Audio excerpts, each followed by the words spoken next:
উত্তর ও দক্ষিণ পশ্চিম সহ দেশের বেশ কয়েকটি অঞ্চলে মৃদু শৈত্যপ্রবাহ চলছে। আজ দেশের সর্বনিম্ন তাপমাত্রা রেকর্ড হয়েছে পঞ্চগড়ের তেঁতুলিয়ায় 7.5 ডিগ্রি সেলসিয়াস।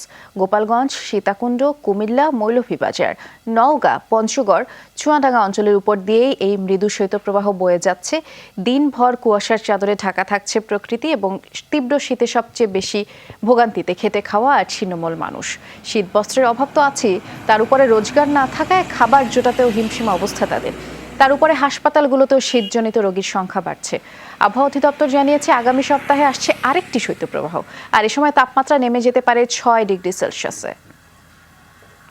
সকালে হাঁটাহাঁটি বা সন্ধ্যার সময় মানুষ বেরতেই পারতেছে, সবাই ঘরের মধ্যেই ঢুকে পড়ে থাকে। হাত পা জড়ো হয়ে যাচ্ছে, কাজের জন্য তো বাইরে হইতে হচ্ছে।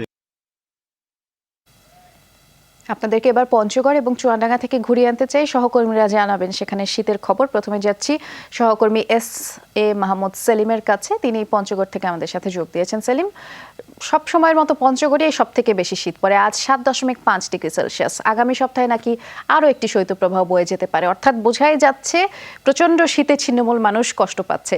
জেলা প্রশাসনের পক্ষ থেকে কি কি সহায়তা তাদেরকে দেওয়া হচ্ছে কিংবা কোনো ব্যক্তিগত উদ্যোগ চোখে পড়েছে কিনা সেটা একটু জানিয়ে দিবেন। বৃষ্টি, আপনি যেমনটি বলছিলেন যে পঞ্চগড় আসলে দেশের সর্বত্র জনপদ এবং হিমালয়ের পাদদেশে এর অবস্থান হওয়ার কারণে আসলে পঞ্চগড়ে প্রতি বছরে তীব্র শীত নেমে পড়ে। এবারও তার ব্যত্যয় ঘটেনি। গত কয়েকদিন ধরেই পঞ্চগড়ে দেশের সর্বনিম্ন তাপমাত্রা বিরাজ করছে। আজও 7.5 ডিগ্রি তাপমাত্রা এখানে রেকর্ড করা হয়েছে। তো আসলে এই তীব্র শীতে আসলে পঞ্চগড়ে ছিন্নমূল কিরকম কষ্টে আছে আমি যদি একটু দেখাতে চাই। আমি এখানে একজন বয়স্ক সিনিয়র মানুষ আছেন, তার সাথে কথা বলে। আপনি এই যে শীত, আপনার সাথে কেমন আপনার লাগছে আসলে? শীত তো পছন্দ, ঠিক কাজ কাম করা যায় না, বাইরে যাওয়া যায় না, কোনো পাওয়া যায় না, কোনো শীত বস্ত্র আমরা পাবো না। কোনো শীত বস্ত্র বা কোনো সরকারি সহযোগিতা পেয়েছেন কি? না, পাবো নাই, কোনো কিছুই পান নেই, তাই তো? শীতে কিরকম কষ্ট হয় আপনাদের? কষ্ট হয়, মানে ঘর থেকে।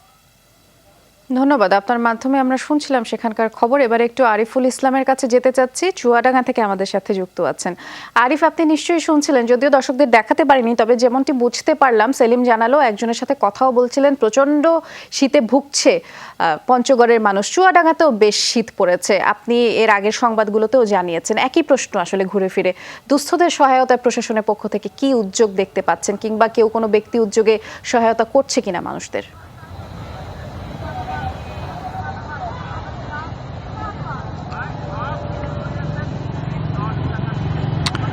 বৃষ্টি উত্তর এবং দক্ষিণ পশ্চিমের জেলাগুলোতে যে মৃত শৈত্যপ্রবাহ বয়ে চলেছে, চুয়াডাঙ্গা তার ব্যতিক্রম হয়নি। গত বৃহস্পতিবার মধ্যরাত থেকে চুয়াডাঙ্গা কিন্তু শীতের যে দাপট, হাড় কাঁপানো যে শীত, সেটি কিন্তু অনুভূত হতে শুরু করেছে।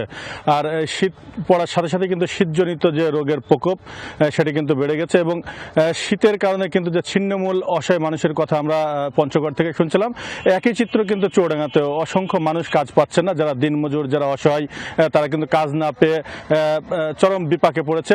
জেলা প্রশাসনের পক্ষ থেকে কিন্তু গত 2 দিন আগে থেকে, অর্থাৎ বৃহস্পতিবার মধ্যরাত থেকে আমরা দেখেছি শহর এবং প্রত্যন্ত অঞ্চলে শীতার্তদের মাঝে শীতবস্ত্র বিতরণ শুরু করেছে এবং 4টি উপজেলার যে উপজেলা নির্বাহী কর্মকর্তা, তাদের মাধ্যমে শীতবস্ত্র বিতরণ কার্যক্রম শুরু হয়েছে। এর বাইরে কিন্তু যারা বিত্তশালী আছে, বিভিন্ন এনজিও প্রতিষ্ঠান কিন্তু শীতার্তদের মাঝে শীতবস্ত্র বিতরণ অব্যাহত রেখেছেন। এর বাইরে যদি আমরা একটু বৃষ্টি আপনার মাধ্যমে জানিয়ে রেখে যে গত 3 দিনে শীতের যে দাপট, যে তাপমাত্রার যে পারদ, সেটি কিন্তু ক্রমান্বয়ে নিচে নামতে শুরু করেছে। গত শুক্র এবং শনিবার চুয়াডাঙ্গার তাপমাত্রা রেকর্ড করা হয়েছে 7.5।